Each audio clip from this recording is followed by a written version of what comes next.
The seasons were changing on the island of Sodor. The leaves had begun to change color, and the air was growing crisp.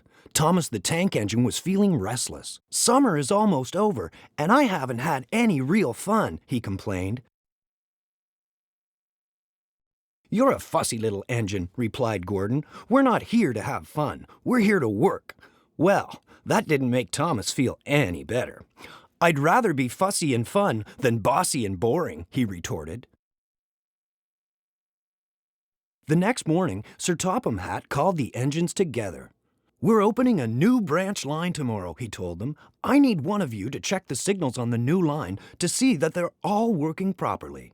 Who will volunteer?" "I will," Thomas piped up. Checking signals wasn't much fun, but it was better than being bossed around in the train yard. "Off you go then," said Sir Topham Hatt, "and be sure to check every signal, Thomas. Safety is our first concern." Something about shiny new tracks always put Thomas in a good mood. He whistled merrily as he rolled along the new branch line. Checking signals is really useful, he thought. Safety is our first concern. Each time he saw a signal, Thomas made sure that the arm was in the right position. He also checked to see that the signal lamp was working, so it could be seen at night. If the signal arm was down and the lamp was red, that meant danger on the tracks ahead. There were hidden junctions, hanging rocks, dangerous curves, and steep hills. Thomas had almost reached the end of the new branch line when he saw the sign for a carnival. There was nothing Thomas loved more than a carnival. Oh, how he would love to go. "If I hurry to the carnival now, I can check the rest of the signals later," he told himself. And with that, Thomas turned off and headed into the countryside. The carnival was splendid. There were games and rides and cotton candy, and there were lots of children. "Look, it's Thomas," they cried, and ran to greet their favorite blue engine. When Thomas got back to the train yard, Sir Topham Hatt was waiting. "You've been gone a long time, Thomas," he said. "You must have done a very thorough job of checking the signals on the new branch line." "Yes, sir," peeped Thomas. And just like that, without thinking about it, Thomas told a lie. He hadn't meant to. He suddenly realized that he'd forgotten to go back and finish the job. But how could he tell that to Sir Topham Hatt?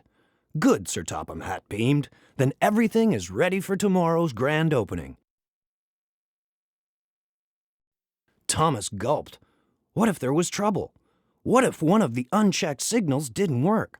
"I know," thought Thomas. "I'll get up very early tomorrow and go out to check the rest of the signals before the grand opening." That night, Percy was being loaded for his mail run when a call came into the station. Rain had washed out a section of track on the mail route. Percy would have to find a way around. "Don't worry, Percy," Sir Topham Hatt smiled. "You can take the new branch line." Off Percy went, pulling two big cars loaded with mail. The rain fell heavily. Each time Percy saw a red signal lamp, he slowed carefully until he had passed the dangerous spot.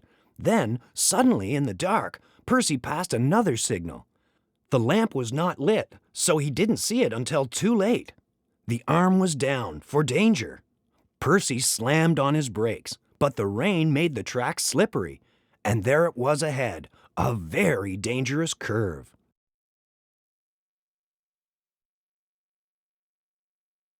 "Oh no!" cried Percy. He closed his eyes and did his best to hold on through the turn. Crash! One of the mail cars flew off the tracks and was smashed to bits. Percy shivered with fear from his close call. The next morning, Thomas awoke and sneaked out of his shed. Then he saw Percy returning with Sir Topham Hatt.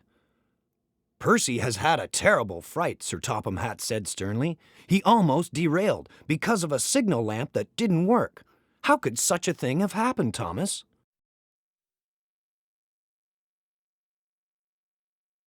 "Oh, sir, I'm so sorry, sir," Thomas sputtered.